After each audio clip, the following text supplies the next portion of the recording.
लोग विरोध कर रहे हैं। तो हम लोग समझते हैं कि धारा 370 हटने के बाद क्या है 371 और क्या है शेड्यूल 6 जिसकी लद्दाख के लोग मांग कर रहे हैं। देखिए 5 अगस्त 2019 को कश्मीर से 370 हट गया। 370 में कश्मीर को अपना अलग संविधान बनाने का अधिकार देता था और 35A जो था वो ये कहता था कि जो रिमेन भारत है, जो शेष भारत है, वहां के लोग कश्मीर में जाके अस्थायी रूप से नहीं रह सकते। ये दोनों धाराएं को हटा दिया गया था जम्मू कश्मीर से। हालांकि उस समय काफी सिक्योरिटी बढ़ा दी गई थी, इंटरनेट शटडाउन किया गया था जो वक्त के हिसाब से जरूरी था, और अगर ये सब नहीं किया गया रहता तो कश्मीर में उस समय इतनी शांति से ये नहीं हट सकता था। अब जब हटाने के बाद हुआ क्या कि जम्मू कश्मीर का ये एरिया तो जम्मू कश्मीर हो गया और ये पूरा का पूरा एरिया यूनियन टेरिटरी, दोनों यूनियन टेरिटरी हो गए लद्दाख में। अब चीजें कहां से बदलती है, देखिए जम्मू कश्मीर को बजट ज्यादा मिल रहा है और लद्दाख को बजट कम मिल रहा है। इसके अलावे जम्मू कश्मीर में जो भी जॉब है, जम्मू कश्मीर में जॉब ज्यादा है, इंस्टीट्यूशन ज्यादा है, मेडिकल स्कूल ज्यादा है, इंजीनियरिंग कॉलेज ज्यादा है। लद्दाख में ये सब की मात्रा एकदम ही कम है। इसके अलावे जम्मू कश्मीर की इकोनॉमी ठीक चलती है, वहाँ ड्राई फ्रूट जो होता है पूरे इंडिया में सबसे ज़्यादा ड्राई फ्रूट के मामले में कश्मीर फेमस है। यहाँ पे कश्मीर का सेब, कश्मीर का केसर, ये वॉलनट्स, ये अखरोट, ये सब चीज़ें वहाँ बहुत जाती है। जबकि लद्दाख पूरी तरह से बंजर एरिया है। तो लद्दाख के लोग इसका कह रहे हैं कि भाई आप एक ही हमारे पे भी देखिए यहाँ पर इस चीज़ को गौर करने के लिए। लद्दाख में एक और प्रॉब्लम क्या है, टूरिज्म अगर देखेंगे तो कश्मीर के एरिया में टूरिज्म बहुत बेहतर ढंग से है यहाँ पर, लेकिन अगर वहीं लद्दाख की बात करेंगे तो वहाँ बंजर पहाड़ है, बहुत हार्ड वहाँ पे जाना होता है, सड़कें भी उतनी अच्छी से नहीं है, बर्फ का बहुत मार झेलना पड़ता है, मौसम एकदम खतरनाक हो जाता है लद्दाख के एरिया का। तो लद्दाख के लोगों को लग रहा है कि भाई 370 हटने के बाद हमें क्या मिला, मतलब वहां पे तो एक हो गया कि चलिए उन्हें बजट मिल रहा है, इसके अलावा और भी अगर देखेंगे तो जम्मू कश्मीर में इधर के दिनों में देखेंगे कि गवर्नमेंट बहुत तेजी से इंफ्रास्ट्रक्चर बिल्ड कर रही है। अभी T5 T15 से T15 ये सब करके टनल्स का निर्माण किया गया है, वहां पे बहुत बड़े ब्रिजेस का निर्माण किया गया है, चिनाब नदी वगैरह पर रेलवे नेट कनेक्टिविटी को बढ़ाया जा रहा है। लेकिन लद्दाख में ये सब नहीं हो रहा है, तो लद्दाख के लोगों का भी गुस्सा है इस बात को लेकर।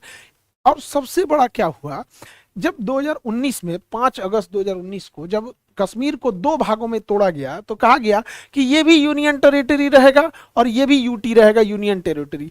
लेकिन जम्मू कश्मीर के यूनियन टेरिटरी को इन्होंने विधानसभा दे दिया, और विधानसभा देने की वजह से कि जम्मू कश्मीर पर केंद्र सरकार का 100% कंट्रोल नहीं रहेगा, बल्कि बड़े बड़े मुद्दों पर कंट्रोल रहेगा। और मीडियम और छोटे लेवल के लिए जम्मू कश्मीर विधानसभा बना दी गई ताकि यहाँ के लोग चुनेंगे और यहाँ के लोग अधिकारियों पर अपना कंट्रोल रखेंगे। जबकि लद्दाख को यूनियन टेरिटरी में विधानसभा का दर्जा नहीं दिया गया। अब जब विधानसभा का दर्जा नहीं दिया जाएगा तो जम्मू कश्मीर को तो अपने लीडर्स मिलेंगे जो इनकी बातों को विधानसभा तक ले जाएंगे, और विधानसभा एक पावरफुल चीज होती है, यहाँ कोई भी बात बोलेंगे रिकॉर्ड होता है, उस पर जवाब देना होता है, क्या प्रोग्रेस हुआ क्या प्रोग्रेस नहीं हुआ।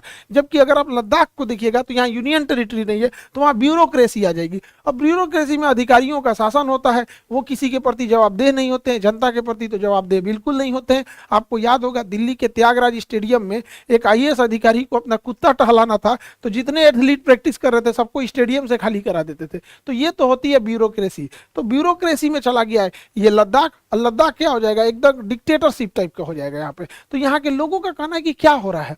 और 2019 से जब 370 हट गया तो बहुत सारी कंपनी यहाँ आके, प्राइवेट कंपनी यहाँ इंफ्रास्ट्रक्चर बिल्ड करने लगी, टूरिस्ट प्लेस खोलने लगे, बड़े बड़े होटल खोलने लगे, रेस्टोरेंट खोलने लगे। इससे क्या है कि लद्दाख की जो मूल जो स्ट्रक्चर था कि लद्दाख एक नेचर वाला था, वो अपने जीव प्रकृति और पर्यावरण से मेल मिलाप करके रहता था, लद्दाख की ये चीजें खराब होने लगी, जिस वजह से लद्दाख के लोग सड़कों पर उतर गए और लद्दाख को बचाने की मांग करने लगे। और वो लोग का मांग में एक चीज था कि वो लोग शेड्यूल 6 में जोड़ने के लिए कह रहे थे, are demand to add Ladakh in schedule 6। अब ये शेड्यूल 6 क्या है, लद्दाख में इस चीज को एक नेतृत्व प्रदान कर दिए सोनम वांगचुक, जिनके ऊपर 3 इडियट फिल्म भी बनी है। इन्होंने बहुत कुछ किया है देश के लिए, सेना के लिए इन्होंने सोलर हीटेड टेंट का भी निर्माण किया था, इंटरनेट नहीं पहुंच पा रहा था तो वाईफाई की जगह लाईफाई से इंटरनेट पहुंचाया था, वहां पर घरों को बनाया था जो हीटेड थे, दिन में समय सूर्य की रोशनी और गर्मी को अंदर आने देती थी, रात में उसे बाहर नहीं जाने देते थे। तो इन्होंने भी इस चीज़ का बड़ा नेतृत्व किया, कई बार इन्होंने अनशन किया, कई बार इन्हें हाउस अरेस्ट करने की भी नौबत आ गई। उसके बाद इन्होंने एक बड़े प्रोटेस्ट को अंजाम दिया, जिससे कि सरकार अब फाइनली कुछ विचार कर रही है लद्दाख के लिए। देखिए जिन जगहों पर, जैसे जम्मू कश्मीर पहले तो ऐसे था, अब यहाँ पे जम्मू कश्मीर बना दिया गया, यहाँ दे दिया गया विधानसभा, और जिस जगह पर विधानसभा नहीं दिया गया है तो जनता की बात कौन सुनेगा? अधिकारी जनता का तो चुन के नहीं आते हैं, वो तो यूपीएससी का एग्जाम दे के आते हैं। अब जनता का तो कुछ सुनते ही नहीं है, वो जवाबदेह भी नहीं होते हैं।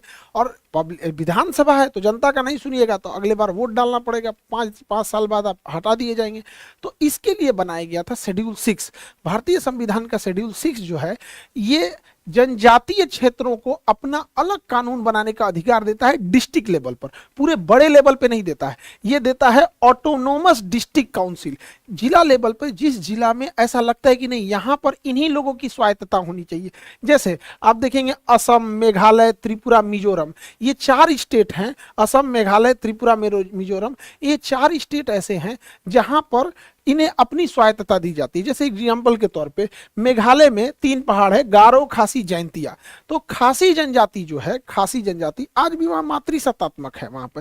तो बहुत सारी जनजातियां हैं जिसमें, जैसे हम लोग का समाज पितृसत्तात्मक है, यहाँ पे लोग पिता का नाम बताते हैं, माता का नाम नहीं बताते। कोई पूछेगा किसके लड़के हो तो पिता का नाम बताएगा, लेकिन वहाँ माता का नाम। तो ऐसे अलग अलग जगहों पे, कई ऐसे जगह हैं जहाँ पे अभी भी नर कंकाल रखे जाते हैं। अब भारतीय संविधान के हिसाब से अब नर कंकाल खोपड़ी नहीं रख सकते, तो वो जनजातीय क्षेत्र की होगा। तो वहां क्या है, शेड्यूल 6 कहता है कि जिस जिले में इस तरह के जनजातीय या बहुत पुराने ट्राइबल्स रहते हैं वहां उन्हें ऑटोनोमस डिस्ट्रिक्ट काउंसिल दिया जाए। जबकि देखिए 370 क्या था, पूरे राज्य को ऑटोनोमी दे देता था, पूरे राज्य को स्वायत्तता दे रहा था।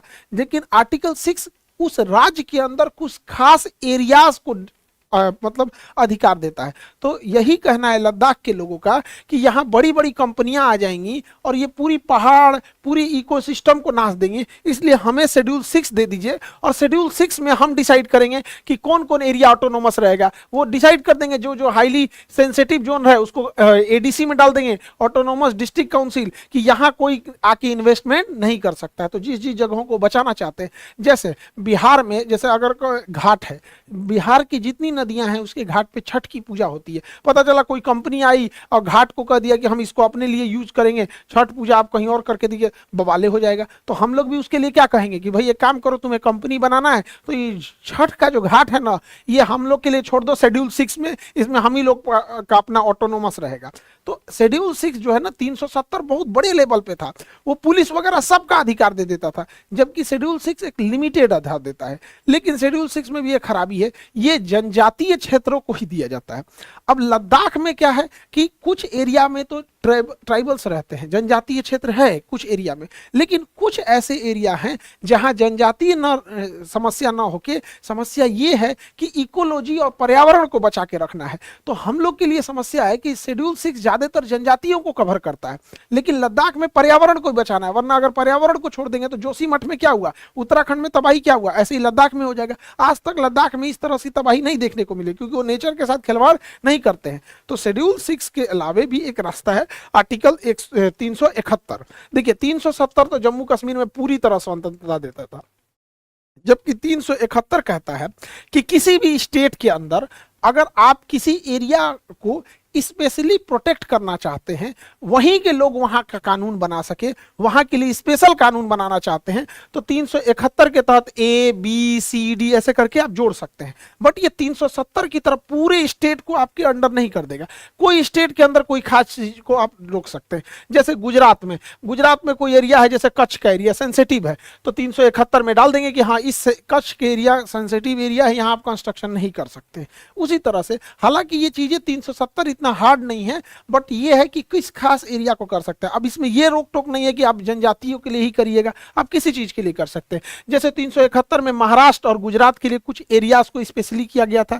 371 ए में ये स्पेशल प्रोविजन दिया गया था नागालैंड के लोगों को कि कुछ खास एरिया में अपने ट्राइबल्स को रह सकते हैं। 371 बी में जो था वो असम में था, 371 सी के मणिपुर में, उसी तरह आंध्र प्रदेश में था। तो ऐसे ऐसे करके था, तो उसी में यहाँ पे 371 बी सी डी ई ऐसे करके है। तो हम लोग बेसिकली इसे जोड़ना चाहेंगे। अब सरकार इस बात का प्लान कर रही है कि लद्दाख को 371 के तहत जो जो मांगे हैं उनकी, कि हमारा नेचर डिस्टर्ब नहीं होनी चाहिए, हमारी नदियां दूषित नहीं होना चाहिए, यहाँ इतने फ्लोर से ऊपर बिल्डिंग्स नहीं होनी चाहिए, जब भी बिल्डिंग बनेगी तो कॉटेज शेप में बनेगी, तो वो सब चीजों को 371 के तहत जोड़ दिया जाएगा। वो एक अलग कानून ना होके बल्कि वो एक अलग प्रावधान हो जाएगा कि अगर आपको जाना है तो आपको ये चीज फॉलो कर